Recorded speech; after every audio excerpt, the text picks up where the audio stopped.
প্রিয় ভিউয়ার্স, আসসালামু আলাইকুম রাহমাতুল্লাহ। আশা করি সবাই ভালো আছেন। তো আজকে আমি একটি ভিডিও আপনাদের কাছে আপলোড করতে যাচ্ছি। সেটা হলো, ইতিপূর্বে আমি যে জমি বিষয়ে ভিডিওটা দিয়েছিলাম, তো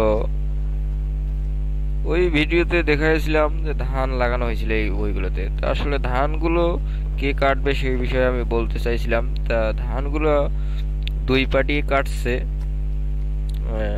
এখানে কোনো মারামারি হয়নি।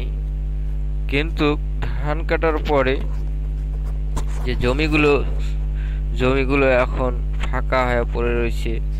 অন্যদিকে অন্য সাইডে যে জমিগুলো সেগুলোতে বাদাম লাগানো হয়েছে,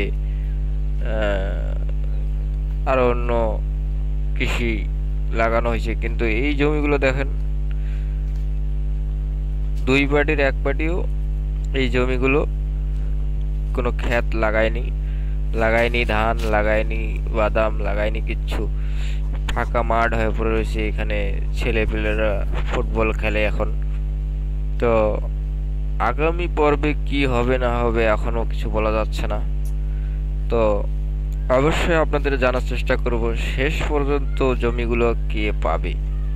তো আপনারা যদি আমার এই চ্যানেলের সাথে থাকেন তাহলে সঠিকভাবে সব তথ্য অবশ্যই পাবেন।